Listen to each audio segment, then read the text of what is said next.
Bueno, mis hermanos, pues espero que la semana haya ido bien, que el estudio haya sido productivo. Y ahora lo que vamos a hacer un poquito es mirar un poquito de lo que habla el capítulo, algunos detalles importantes y, por supuesto, poder compartir, ¿vale? Yo ahora le voy a pedir a José si puede habilitar el compartir pantalla porque quiero compartir con vosotros una foto. A ver si la puedo compartir. A ver, vamos a ver si se puede.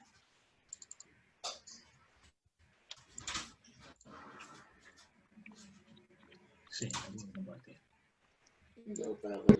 Vale, ¿la veis? Ahí, ¿la veis? A ver si la voy a subir un poquito para que la veáis un poquito más grande. ¿Sabéis lo que es esto? Jerusalén, ¿no? Sí. Muy bien, es Jerusalén, pero ¿desde dónde? Desde el monte, ¿no? De los Olivos. Muy bien, esto es lo que se ve desde el Monte de los Olivos, ¿de acuerdo? El capítulo 1 del Conflicto de los Siglos nos sitúa precisamente ahí. Jesús está en el Monte de los Olivos contemplando la ciudad de Jerusalén. Lógicamente, en la época de Jesús la mezquita no estaba, aquí estaba el templo, ¿de acuerdo? Y mirar que él veía el templo. Y ahí nos está situando. Bueno, vamos a ver, me gustaría que pudiéramos abrir la Biblia por Lucas capítulo 19. En Lucas capítulo 19. Quería que vierais la imagen porque es muy bonita, es lo que se ve desde los Olivos. Y ahí nos sitúa, porque justamente Jesús está ahí, ¿de acuerdo? Con sus discípulos, y los discípulos le hacen una pregunta. Y él entonces, a partir de esa pregunta, empieza... ¿Cuándo serán estas cosas y qué señales? Bueno, Lucas capítulo 19. Vamos a leer versículos del 42 al 44. Lucas 19, del 42 al 44. A ver quién me lo lee. Le voy a pedir a Juan Palau, por favor, que lo lea. Sí. Ay, ya me veo como... 19 del 42 al 44. Al 44, sí.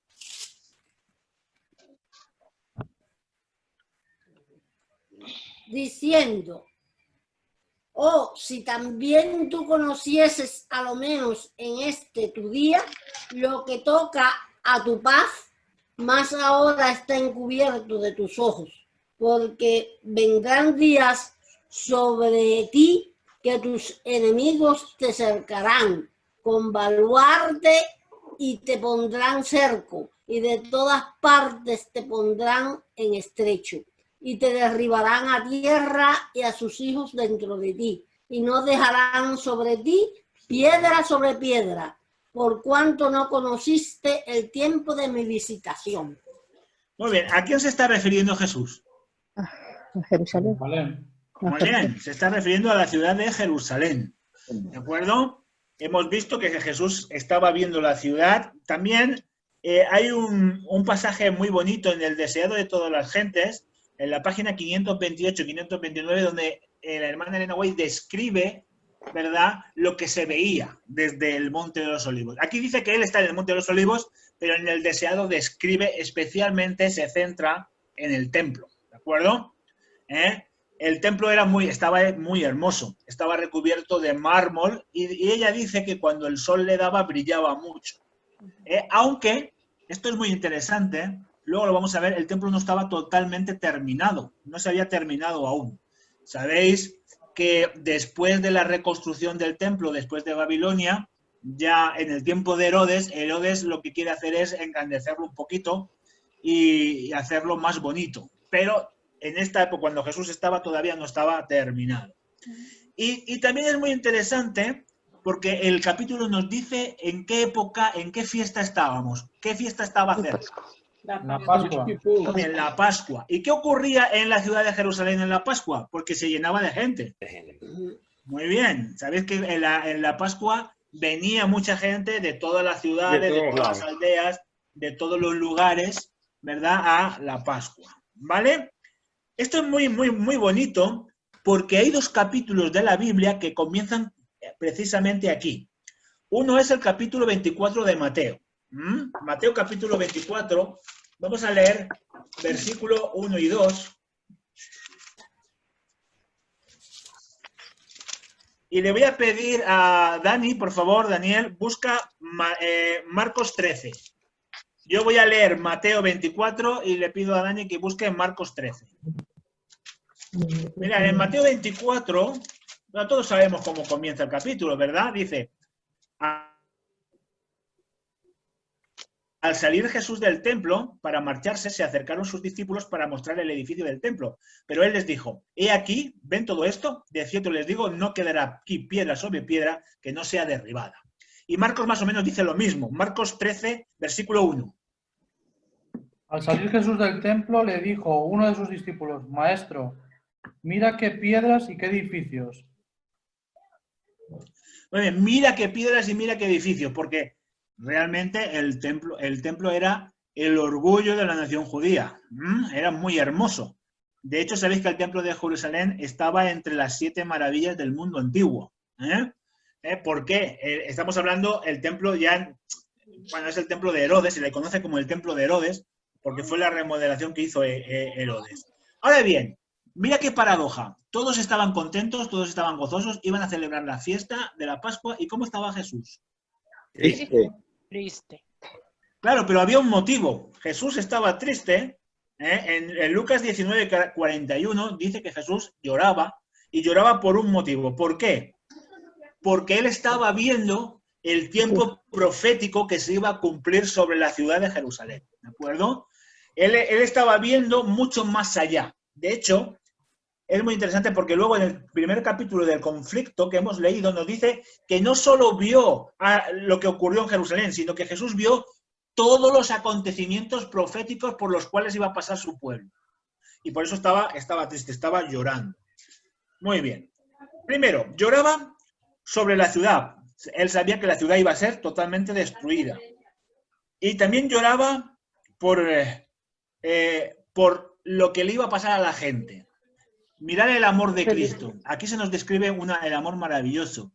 Jesús estaba muy cerca su crucifixión, estaba muy cerca todos los acontecimientos, el Getsemaní, todo lo que iba a pasar, y no estaba llorando por él, sino estaba llorando por los demás, por lo que iba a pasar. Muy bien, aquí hay algo muy bonito. Jesús veía, especialmente había una puerta que estaba viendo desde el Monte de los Olivos. ¿Cómo se llamaba esa puerta? La puerta de las ovejas. Muy bien, la puerta de las ovejas. ¿Y por qué era famosa esta puerta? Pasaba el ganado. Muy bien. Sobre todo cuando la abrían para que pasara el ganado y cuando llevaban los corderos al templo a hacer los sacrificios. ¿Vale? Él sabía que esa puerta se iba a abrir muy pronto para él, porque Jesús sabía que muy pronto iba a ir a su sacrificio. Pronto se abriría por él. Por eso también estaba triste. También lloraba por el destino de todos aquellos que él había venido a salvar, ¿vale? Él veía a los dirigentes religiosos, sacerdotes, sumos sacerdotes que estaban ciegos, no estaban viendo la realidad, estaban engañando al pueblo, ¿de acuerdo? Y veía también cómo también su mismo pueblo, el pueblo que él había venido a salvar, el pueblo al que él había venido, era un pueblo duro de corazón que iba a terminar rechazando esa salvación. ¿De acuerdo? Y nos presenta algo muy bonito. Sabéis que el templo estaba sobre el monte Moria, ¿vale? Sabéis que el monte Moria es muy famoso, ¿por qué?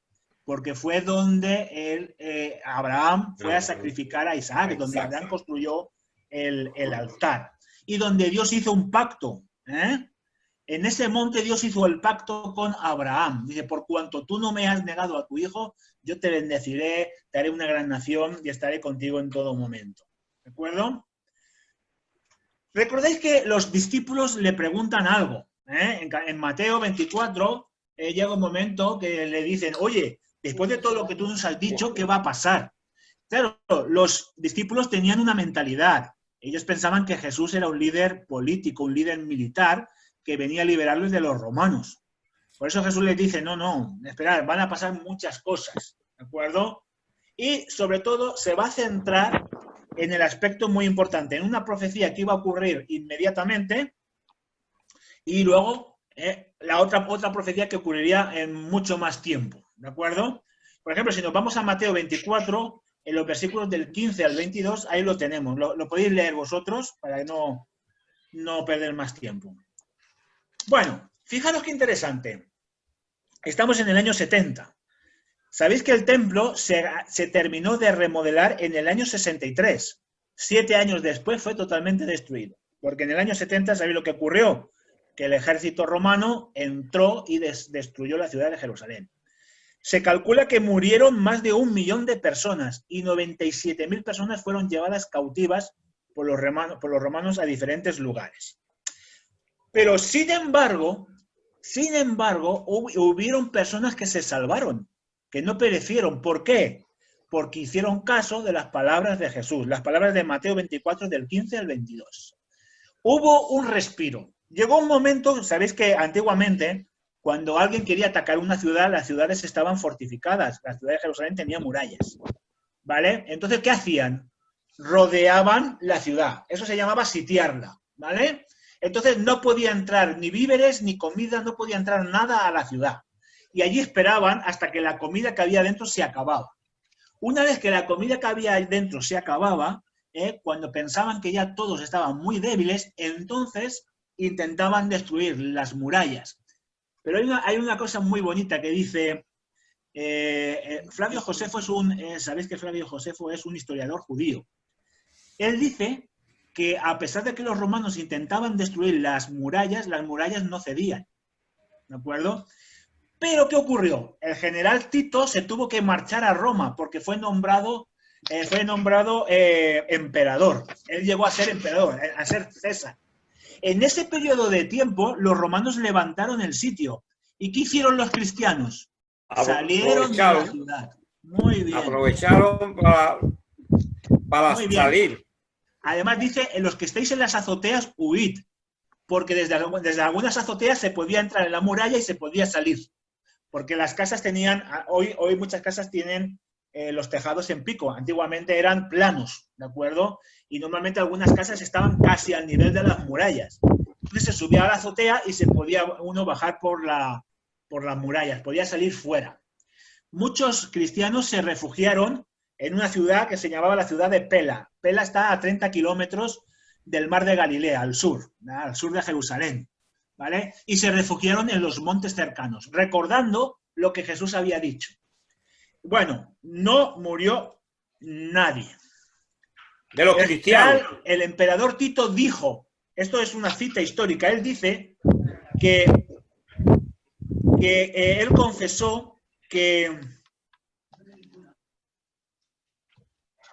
las murallas no caían, pero que hubo un momento que cayeron. Y él dice, fue Dios el que abrió la brecha para que nosotros pudiéramos entrar en las murallas.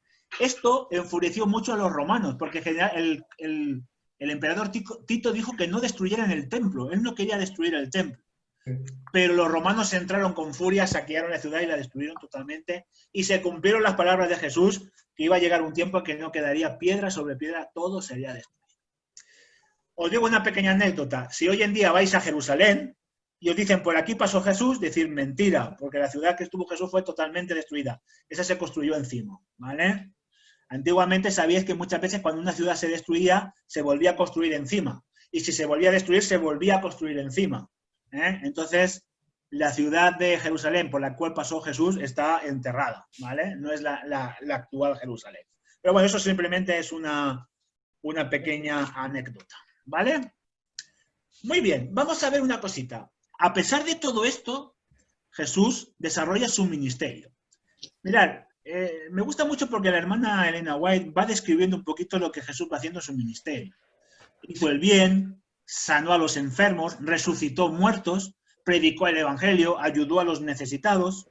Es decir, él, a pesar de esto, siguió su ministerio a pesar de la oposición.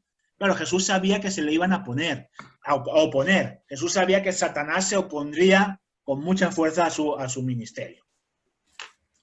Muy bien.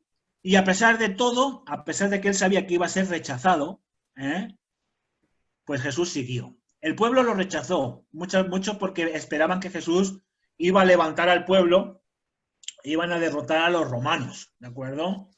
El pueblo apostató de su fe. Jesús dijo cuando veáis la abominación desoladora de la cual habló el profeta Daniel, está hablando de lo que ocurría, entonces, ahí en ese momento, ¿de acuerdo? Estaba totalmente, habían apostatado. Sabéis que el tiempo profético para Israel estaba terminando, faltaba muy poquito para que se cumpliese la profecía de Daniel de las 70 semanas. Esto es muy interesante porque después, más adelante, la hermana Elena White tiene todo un capítulo que va a explicar muy bien esa profecía, ¿de acuerdo? Ya llegaremos, pero estamos en la parte casi final del tiempo determinado para los judíos, ¿vale? Dice que estaba casi terminando, ¿de acuerdo? Y que cuando crucificaron al Mesías, Dios retiró su bendición. Ya no bendijo a su pueblo. Aunque hay algo muy importante. Os dejo que penséis porque luego lo vamos a hablar. Nosotros sabemos que el tiempo de los judíos terminó el año 34, ¿verdad? Con la muerte de Esteban. ¿Por qué el Señor esperó 40 años hasta el año 70? Esa es la pregunta. Luego lo vais a ver. ¿De acuerdo? Pero la dejo ahí. ¿Vale? Muy bien. Sí que quiero que leamos un texto. Me parece un texto muy importante para comprender lo que ocurrió en el año 70. ¿Sabéis que fueron los mismos judíos los que firmaron su sentencia para que lo podamos entender? Vamos a leer, Juan Pablo, por favor. Busca Mateo capítulo 27. Capítulo 27 de Mateo, versículo 25. Y respondiendo todo el pueblo, dijo: su sangre sea sobre nosotros y sobre nuestros hijos. Muy bien. Yo ahora pregunto, ¿es que Dios castiga a los hijos por los pecados de los padres? No. No. De ninguna manera, ¿verdad? No, ¿verdad? Pero aquí dicen que su sangre caiga sobre nosotros y sobre nuestros hijos. Também dijeron cuando fueron crucificar a Jesús, dijeron que no tenía un rey que no fuera César, que el rey era César. Exactamente. También Dios no castiga. Que los hijos también se apartaron de Dios y no hacían lo correcto ante los ojos de Dios, ¿no? Pero muchos judíos se salvaron. Rechazaron la ley, desecharon la ley. Sí, pero muchos se salvaron porque hicieron caso a la Claro, profecía. los que guardaron, Claro, pero los que fueron fieles. la Biblia dice claramente que cada uno muere por su propio pecado. Claro. ¿De acuerdo? Ahora bien, a veces las decisiones equivocadas tienen malas consecuencias. ¿De acuerdo? Tienen malas consecuencias. Y hay algo muy, muy, muy maravilloso. La ciudad de Jerusalén no fue destruida por Dios. Luego lo vamos a ver, ¿de acuerdo? Es interesante. Sí que estaba profetizado, Jesús lo profetiza, lógicamente, ¿de acuerdo? Pero la hermana Elena White dice que estas palabras fueron la sentencia. Ellos mismos firmaron su sentencia, ¿de acuerdo? Que su sangre caiga sobre nosotros y sobre nuestros hijos. A veces tenemos que tener mucho cuidado con las decisiones, porque una mala decisión puede traer malas consecuencias. ¿De acuerdo? Bueno, Jesús estaba contemplando todo esto. Contempló cómo todo esto se iba a cumplir. Y también vio cómo se estaban desoyendo las advertencias que los profetas habían mandado sobre el pueblo. Es muy interesante porque hay un profeta que se conoce como el profeta llorón, Jeremías. Y Jeremías, cuando contempla en visión la destrucción de Jerusalén, en este caso por Nabucodonosor, él llora, ¿verdad? Y si un profeta lloró, cuánto más el creador del mundo, cuánto más nuestro Salvador. Porque la ciudad que debía ser la ciudad santa, la ciudad del gran rey, lo iba a rechazar. La hermana Elena White dice que los judíos llegaron a un momento que eran satánicos, que estaban haciendo solamente caso a Satanás. Es así. Muy bien. Jesús estaba contemplando todos estos acontecimientos. Veía, ella dice, veía como el ángel exterminador estaba con su espada en visión y estaba haciendo todo esto. ¿De acuerdo? Por la ciudad santa, donde estaba la casa de Dios. Mirad,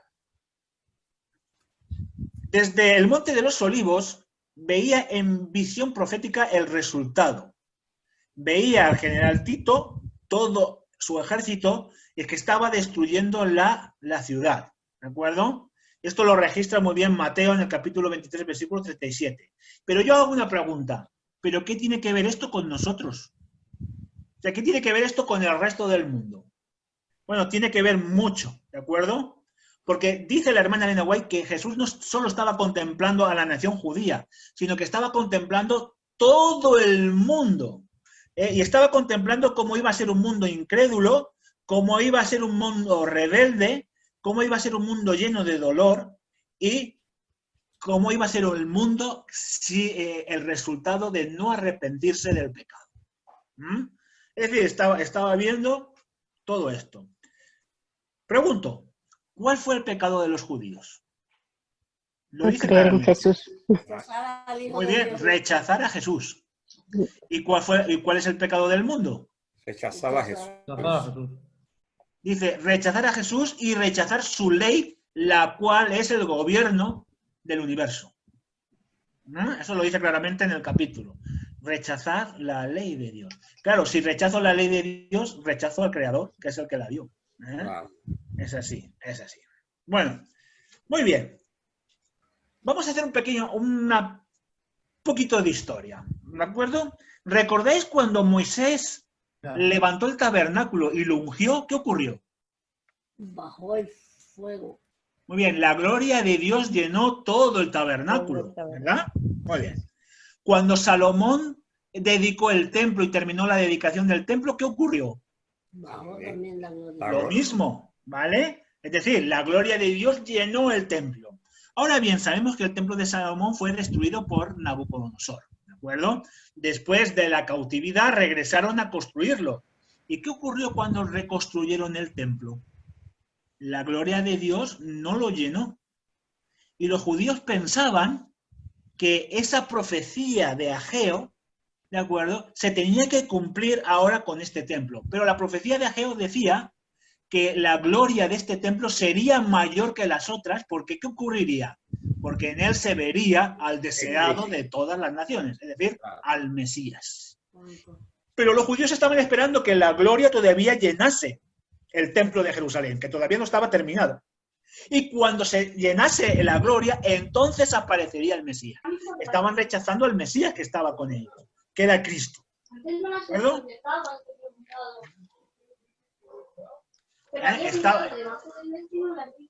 Ay, pensaba que quería hablar a alguien. Bueno, muy bien.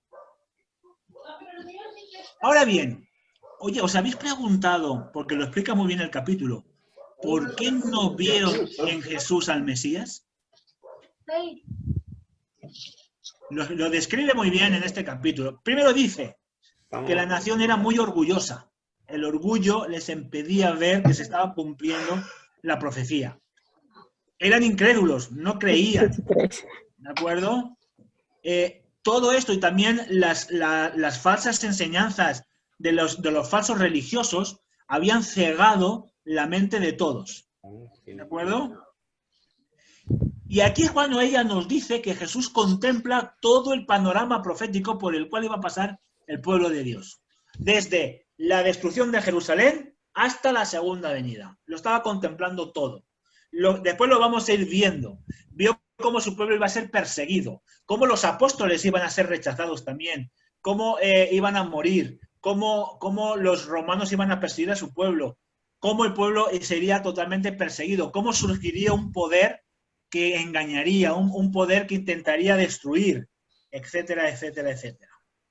Ahora bien, la pregunta de antes, ¿por qué el Señor desde el 34 hasta el 70 esperó casi 40 años? ¿Por qué? Porque es longánimo, misericordioso. Vale, os hago otra pregunta. Una última oportunidad. Muy bien. ¿Por qué el Señor esperó cuando el Señor cerró, el ángel cerró la puerta del arca de Noé? ¿Cuánto tiempo esperó? ¿Cuánto tiempo tardó en llover?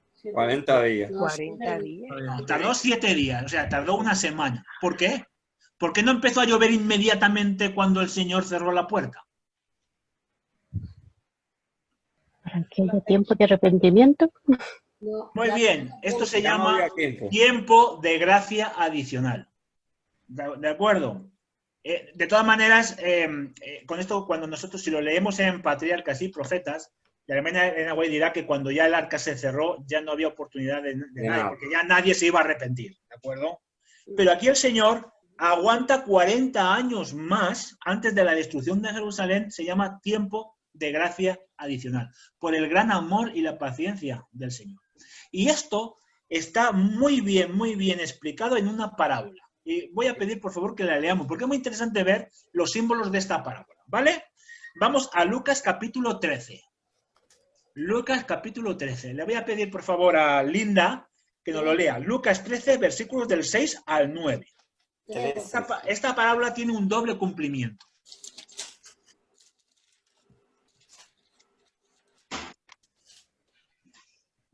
Dijo también esta parábola. Tenía un hombre una higuera plantada en su viña y vino a buscar fruto en ella y no lo halló.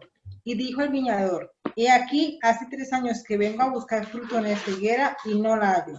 Córtala, para que inutiliza también la tierra. Él entonces respondiendo le dijo, Señor, déjala todavía este año hasta que yo cabe alrededor de ella y la abone. Y si diere fruto, bien, y si no, la cortarás después. Muy bien. Qué interesante. ¿Qué vemos aquí de interesante? Primero, ¿a quién representa la higuera? Ao povo de Israel, Pueblo ao de povo Dios. judío. Vale, pero ¿dónde estaba la higuera? Estaba en un viñedo. ¿Y qué representa el viñedo? El pueblo El de vi- Israel. El viñedo representa al pueblo judío, ¿de acuerdo? En Isaías dice, la viña representa, ahí lo explica muy bien, ¿de acuerdo? Entonces tenemos dos elementos muy interesantes, la viña que representa al pueblo judío y la higuera que representa al pueblo de Dios. Por lo tanto, están representados judíos y gentiles, los dos, todos los que formarán parte del pueblo de Dios. Pero todos aquellos que no tienen fruto, porque la higuera, ¿qué le ocurría? No tenía fruto, ¿de acuerdo? Muy bien. ¿Cuánto tiempo llevaba el dueño sin recoger fruto? 3 años. 3 años. Muy bien. ¿Y qué representan los 3 años? Tiempo de gracia. El tiempo de ¿Eh? gracia. El tiempo de gracia. ¿Eh? Representa, ¿de acuerdo? En los 3 años el ministerio de Jesús. ¿De acuerdo? El ministerio público de Jesús. Es decir, lo que nos está diciendo es que hay una higuera plantada en una viña, ¿vale? Y se le ha dado un periodo de 3 años para que dé fruto.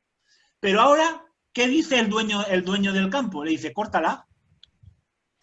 ¿Y qué le dice el labrador? Dice, no, espérate, voy a trabajar un poco más. Eso es el tiempo de gracia. Voy a trabajar un poco más para ver si da fruto.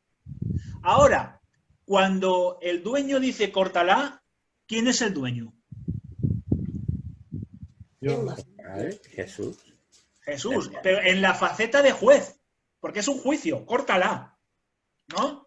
Destrúyela. ¿Por qué? Porque no da fruto. ¿De acuerdo? Pero ahora Jesús dice, no, el labrador representa a Jesús, representa al Mesías, al Salvador. Y no, espérate, dale un tiempo de gracia y ya será juzgada. Al final dice, si al final no da fruto, ¿qué? Sí, entonces sí, ya fuera. Claro, nosotros sabemos que al final Jesús dice, el Hijo del Hombre vendrá en su gloria para darle a cada uno según haya sido su obra. Estamos hablando de un periodo de juicio. Fijaros cómo estaba Dios hablándole constantemente al pueblo, ¿de acuerdo? Y durante ese periodo de gracia, el viñador trabajaría por medio del Espíritu Santo, ¿de acuerdo? Para que el pueblo, ya judíos y gentiles, el pueblo del pacto, ¿vale? Dieran el fruto, dieran los frutos que se tenían que dar. Entonces representa el juicio, pero también representa, ¿de acuerdo?, el amor de Dios. Porque Jesús sabía que no todos los judíos lo iban a rechazar. Porque en el libro de Hechos de los Apóstoles vemos como muchos aceptan el mensaje de los apóstoles. Entonces no podemos decir que todos lo rechazaron. No, hubieron muchos que aceptaron. Y Jesús sabía eso. Por eso está diciendo, no, dale un poco de tiempo más. Y luego ya, si no hace fruto, entonces sí, ya, fuera. De hecho, pastor, sí. De hecho hoy en día hay muchos judíos que todavía aceptan a Jesús. Vamos, no todos, pero allí hay iglesias adventistas y hay muchos que creen en Jesucristo, que lo han aceptado. Sí. De hecho, hay judíos que se llaman los judíos mesiánicos que aceptan a Jesús. Al Mesías. Otros todavía no, otros lo están esperando. Bueno, la mayor parte. Hay muchos ahí, de acuerdo. Ahora bien, si en tiempos de Jesús Jerusalén estaba mal, después de la crucifixión estuvo peor. ¿Sabéis qué ocurrió después de la crucifixión? Después de la crucifixión, ahí dice, entonces cuando dice la hermana Elena White, que la ciudad se volvió totalmente satánica. ¿De acuerdo?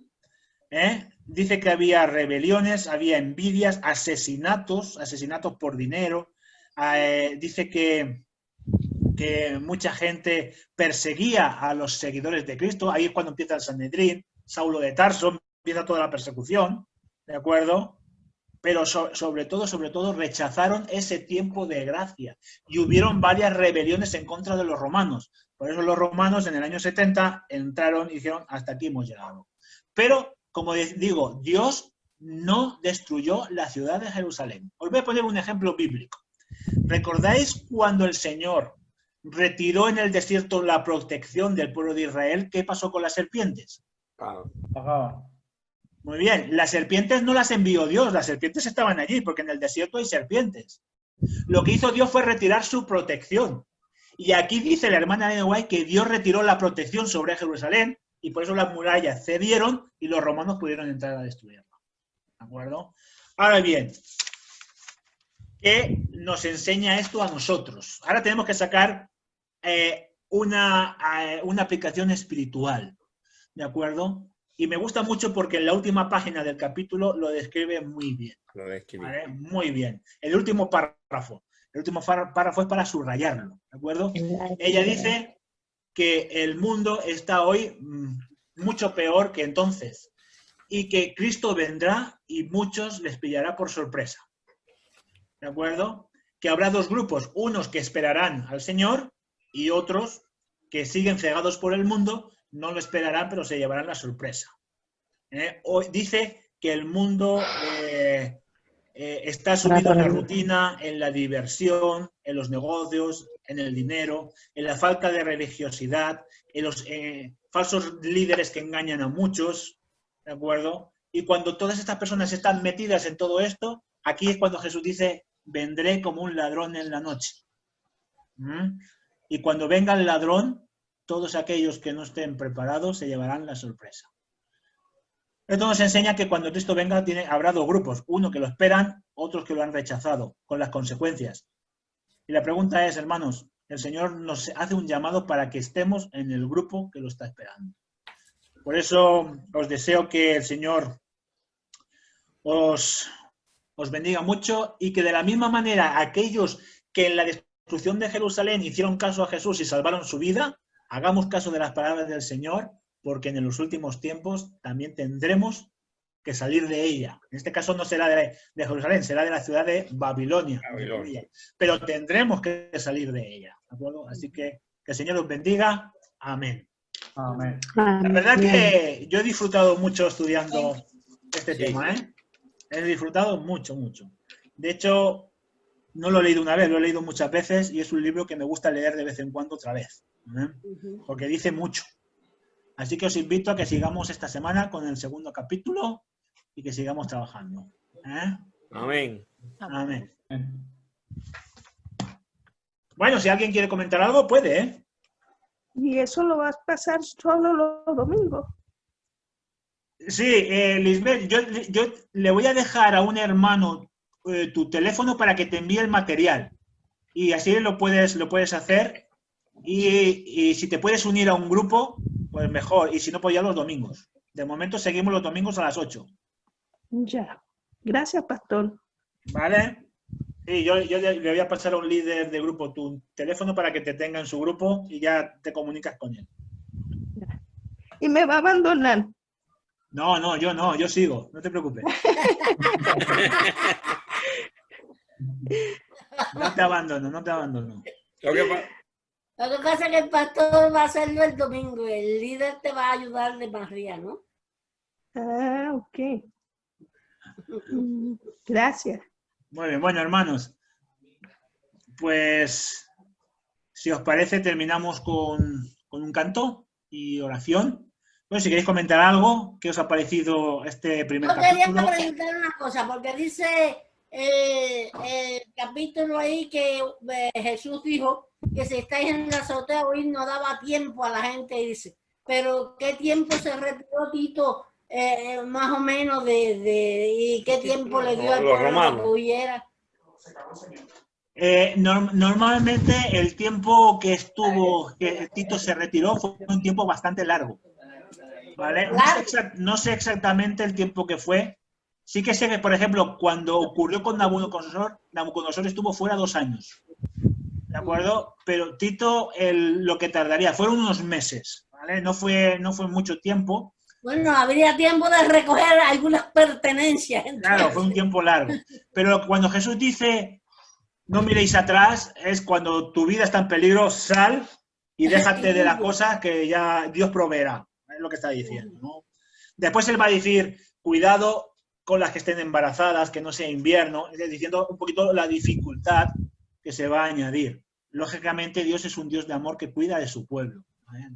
Amén. Entonces, sí. Por ejemplo, cuando él dice, procurad que vuestra huida no sea en sábado, porque los sábados se cerraban las puertas de la ciudad. Estaban cerradas para que no entrasen las mercancías, porque hubo alguna época que incluso en sábado, como las puertas estaban abiertas, entraban y hacían mercados, compraban, vendían.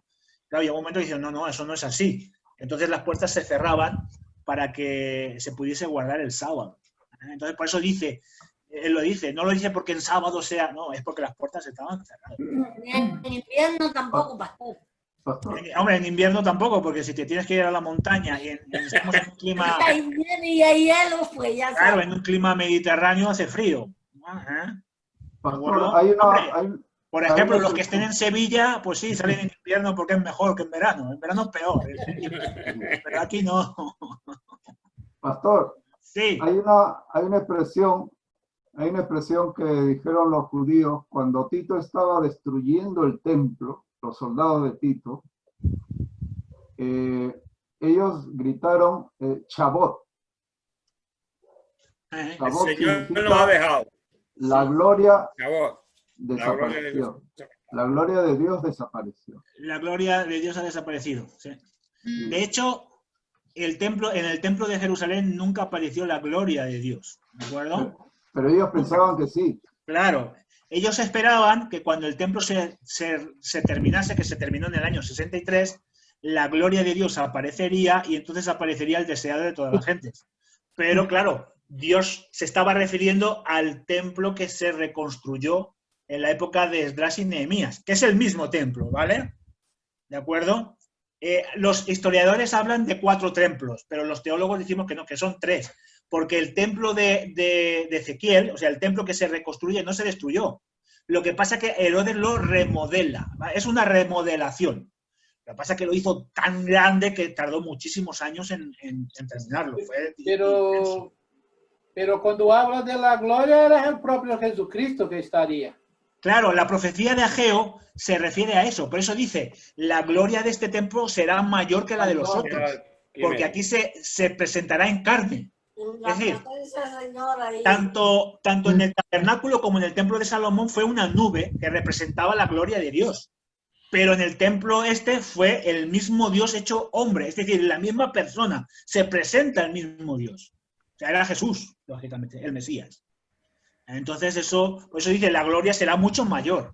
Pero no lo vieron, no lo quisieron ver. Es que tenían las profecías, conocían perfectamente, pero no quisieron verlo. Pero bueno, a veces hablamos más de ellos y a veces a nosotros nos pasa igual. Vemos la palabra de Dios y a veces no lo vemos o no queremos verlo.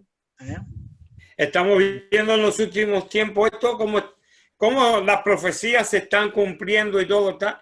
Y estamos ciegos, estamos pues jugando, y va a llegar el momento que vamos a tener de verdad que dejarlo todo y salir, ¿no? Claro. Y hay que esperar ese momento. Claro, nosotros sabemos que de la misma manera, eso ya lo vamos a ver porque luego hay capítulos más adelante, lo explica muy bien la hermana Elena White, ¿de acuerdo? Y nos habla de la señal. En este caso en Jerusalén la señal era cuando veáis los ejércitos, que cuando los ejércitos se están retirando un poquito, ahí salir. Y aquí ella nos dice, cuando oigáis que se va a decretar obligatoriamente la ley dominical, esa es la señal. Dice, entonces sí, ahí ya salir. Porque sabemos que desde que se decrete la ley dominical hasta la venida de Cristo, el tiempo será muy rápido, pasará muy deprisa. Porque además el Señor dice, por el amor a los escogidos, el tiempo en esos tiempos será acortado. ¿De acuerdo? Será que el tiempo pasará muy deprisa. ¿Eh? Así que, bueno, esperemos que nosotros, el pueblo de Dios, estemos ungidos por el Espíritu Santo. Y saber que cuando todo esto ocurra, me gusta mucho el texto que dice, cuando todo esto ocurra, levantad vuestras cabezas, erguíos, porque la redención está cerca. Amén.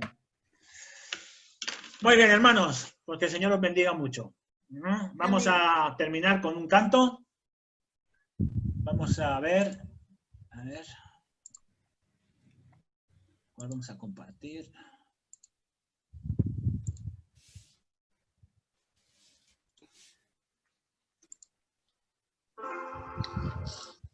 Bueno, vamos a compartir, vamos a cantar este canto que se llama Llena mi ser.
¿Quién quiere terminar con la oración? ¿Quién le apetece terminar? Venga, si no, lo elijo a dedo. Venga, pues le vamos a pedir a Juan Pablo que sea el que nos despida con la oración.